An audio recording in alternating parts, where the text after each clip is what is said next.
O sea, ellos indican que el problema se resuelve de manera política. Eso también nos señalaban, y a propósito también de la intervención del Banco Central. El Banco Central podría intervenir eternamente con distintas acciones que van a ir en desmedro de la propia economía y que podrían generar, por ejemplo, lo que ha ocurrido con Argentina en materia económica. Pero eso no soluciona el tema de fondo y solamente ahonda más una posible crisis económica. Muchas gracias Carlos. Buenos días. Hasta pronto. El aterrizaje del ministro de Hacienda, Ignacio Briones, en el ministerio, la verdad es que ha sido durísimo porque resulta que la realidad está superando incluso las peores expectativas. Están los datos. Si tras ajustar a la baja su estimación de PIB a 2% para 2019 y 2,3% para 2020, advirtió que la corregiría nuevamente de ser necesario. Todo parece indicar que esa podría ser la dirección. O sea, crecimiento mucho más bajo. En solo días los cálculos sufrieron un shock, al punto que ya surgieron voces desde el empresariado, desde economistas, advirtieron la posibilidad de una recesión técnica, es decir, 2 trimestres consecutivos en rojo, lo que se daría en octubre-diciembre de este año y en enero-marzo del próximo año. La última recesión en el país fue en el año 2009, debido a la crisis financiera global, la crisis subprime en Estados Unidos, con un PIB que cayó un 0,4% y que se prolongó desde el primer al tercer trimestre, con 2,8% negativo, menos 3,5%, menos 1%. En enero-marzo de 2017 hubo una baja de 0,4%, pero solo quedó ahí. Y después del estallido social del 18 de octubre, esa posibilidad comienza a ganar terreno, como lo dijo el presidente de la Confederación de la Producción y del Comercio, Alfonso Suet, visión compartida por varios economistas, entre ellos el expresidente del Banco Central, José Gregorio, y el experto de Forecast, Ángel Cabrera.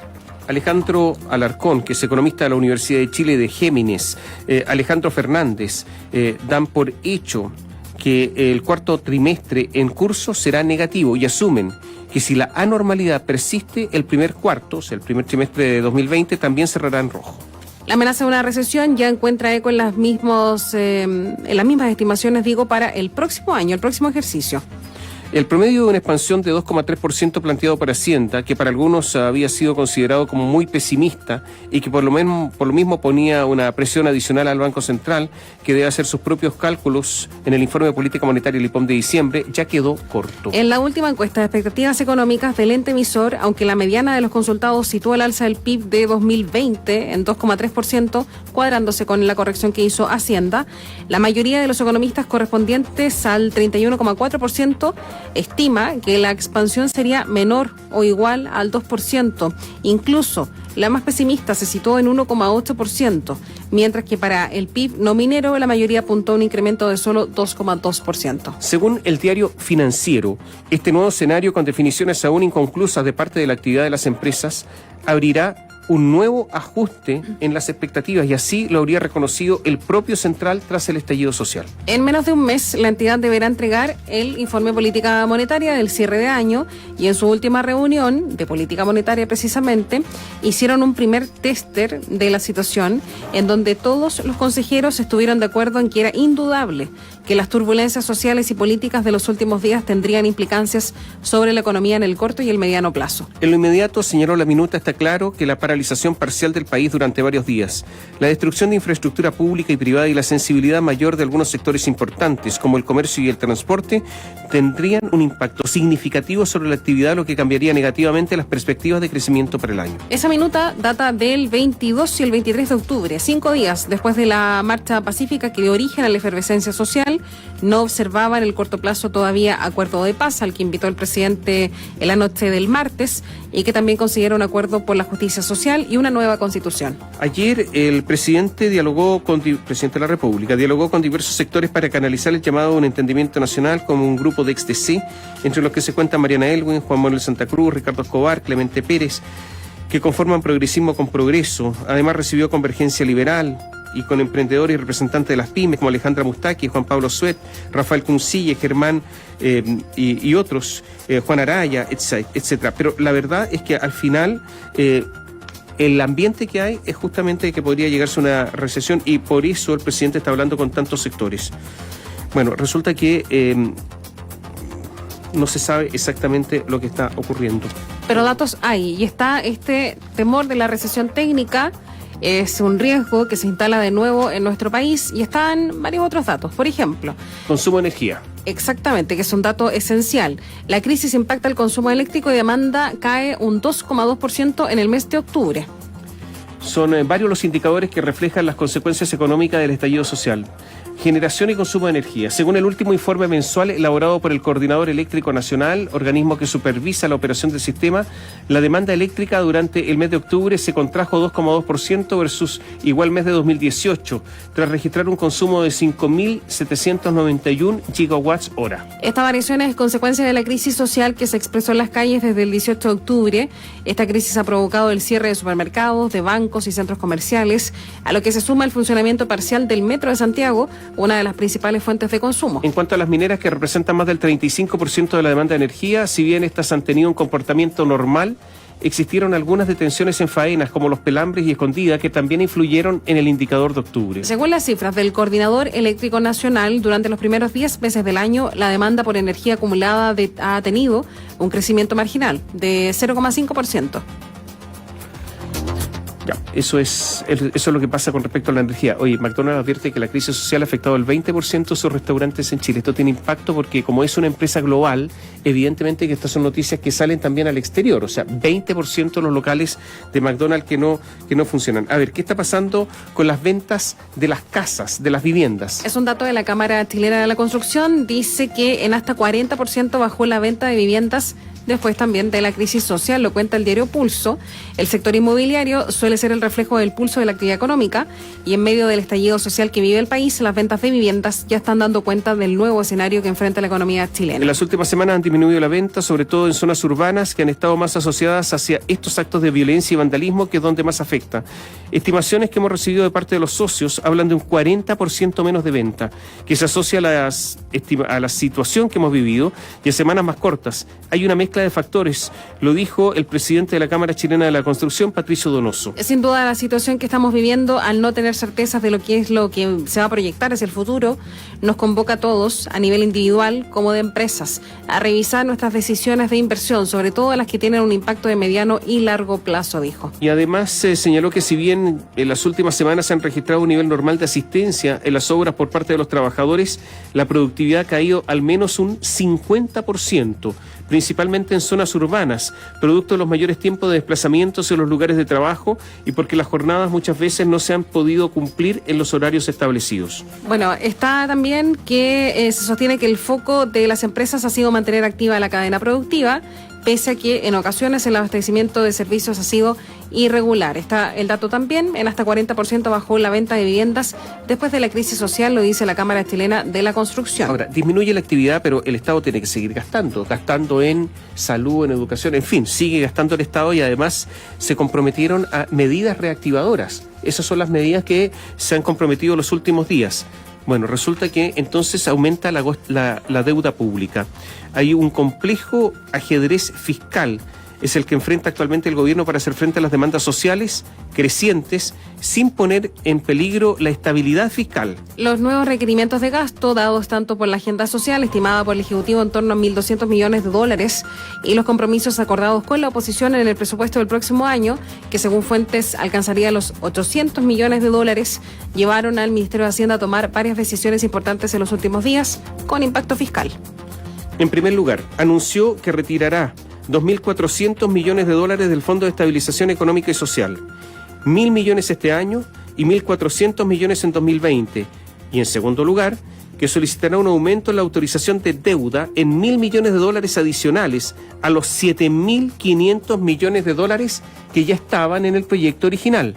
Estas cifras configuran un escenario diferente para la deuda pública que, según el informe de Finanzas Públicas del tercer trimestre, cerraría en 27,2% del PIB y también sobre la relación activos y pasivos del gobierno central. De acuerdo a estimaciones del economista jefe de Banchile, Carolina Grunland, en declaraciones al diario El Pulso, la deuda pública aumentaría hasta 29,1% en 2020, equivalente a $86.967 millones, considerando un tipo de cambio de 695 pesos, que supone la Dirección de Presupuestos en el informe y ajustando al dato de crecimiento 2,2%.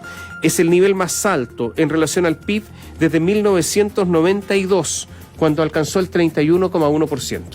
Hay que decir que también ella, la experta Grunwald, ella dice que en términos de posición financiera neta, entendida esta como la diferencia entre los activos financieros del Tesoro Público, varios de los activos como el Tesoro Público, Fondo para la Educación y el stock de deuda bruta al cierre del periodo, seguiría deteriorándose al pasar desde el 18,2% previsto para 2019 hasta un 21% del PIB el próximo año. Y una de las grandes dudas de la presente crisis es cuáles son los instrumentos para enfrentar el mayor gasto por demandas crecientes. En un ejercicio de tensión, Grunwald proyectó 3 escenarios posibles, partiendo de la base teórica del que el gasto social llega a 1% del PIB, es decir, en torno a los 2.900 millones de dólares. 3 escenarios. El primero, si solo se utilizan los activos del Tesoro Público, que hoy ascienden a 26.501 millones de dólares, para financiar el 1% del gasto social, los activos alcanzarían para financiar 9,2 años. En el segundo escenario, si de un PIB de 3% se destinara 1 punto al gasto, el financiamiento alcanzaría para 5 años, creciendo a 2%. Y luego de ello, la agenda no se podría financiar. En el último escenario, solo contratar deuda. Grunwald afirma que Chile está en el 25% de los países con menor deuda en relación al PIB en el mundo, mientras que el promedio de los países emergentes, la deuda es del 50% del PIB, de manera tal que hay espacio para endeudamiento progresivo. De este ejercicio, Grunwald plantea como conclusión que este estallido de crisis social nos pilló afortunadamente sin tanta deuda, con tasas mundiales bajas y fondos soberanos, pero dice que la deuda hay que pagarla. Los ahorros son finitos y todo solo se puede hacer con crecimiento. Todo esto, se puede hacer solo con crecimiento. Para ello es fundamental que la violencia se detenga y que el país vuelva a crecer. Ahora, la situación está bien grave. Fíjate que a propósito, más allá de la deuda, que es gravísimo, resulta que los hoteles registran más del 70% de cancelación de eventos y congresos. Toda la actividad turística está en el suelo. Los hoteles normalmente, además de la actividad normal que tienen durante el año, es el verano, claro, lo que donde tienen mayores ingresos y, claro, ven este verano en medio de estas protestas en una situación bastante compleja. 70% de cancelaciones en hoteles en estos instantes. Dijeron que la economía solo podía depender de combustibles fósiles porque generar energías limpias era demasiado caro para ser viable. Pero un grupo de científicos pensó un futuro diferente y propusieron el hidrógeno como fuente de energía. Decían que era imposible, pero ellos no se conformaron con eso. Aprende a pensar más allá de lo obvio. Atrévete a pensar de verdad. Ingresa a uautónoma.cl, conoce nuestro modelo educativo y sé parte de nuestro proceso de admisión 2020. Pensar de verdad. Universidad Autónoma de Chile. Más universidad. 8 de la mañana, 34 minutos. Atención con esto, un carabinero fue herido a bala mediante una bala, en incidentes esta mañana en la provincia de Arauco. Tenemos antecedentes, nos vamos a Arauco con Víctor Carrasco. Buenos días, Víctor. Buenos días. Un funcionario perteneciente a la dotación de Fuerzas Especiales de Carabineros de Los Álamos resultó herido tras recibir un impacto balístico en una de sus piernas tras un accidente que se registró en la mañana de este jueves en el sector de Manquechi, ubicado al norte de la comuna de Tirúa. El uniformado herido de 27 años fue trasladado hasta el Hospital Intercultural Calbuyanca de Cañete, donde a esta hora está siendo atendido. En tanto, otros 2 funcionarios de Carabineros que se desplazaban en un automóvil resultaron heridos de diversa consideración tras chocar con un árbol que se encontraba derribado en el sector rural del camino Ayenquehue al oriente de Cañete. Ambos uniformados resultaron con lesiones de diversa consideración y a esta hora reciben atención médica en el hospital de Cañete. En la provincia de Arauco, Biobío, la radio. Porque Chile no se detiene, De Fontana y las pymes tampoco. Y para ayudarlas, De Fontana libera desde 1 UF mensual por usuario su software de gestión empresarial. Además, podrás comenzar a pagar en enero del 2020. Con De Fontana gestiona todos tus procesos ahorrando costos y aumentando la productividad. Más información en defontana.com o llamando al 800-386-100. Radiograma, el informativo más completo del país. 8 de la mañana, 36 minutos.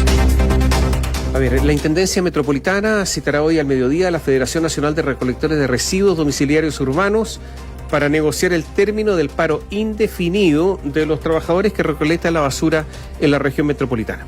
Si después de esta reunión no llegan a un acuerdo, autoridades de la salud y del medio ambiente no descartaron la intervención policial para despejar el bloqueo de los vertederos y evitar una emergencia sanitaria. Joaquín Aguilera con el informe. 16 sindicatos de recolectores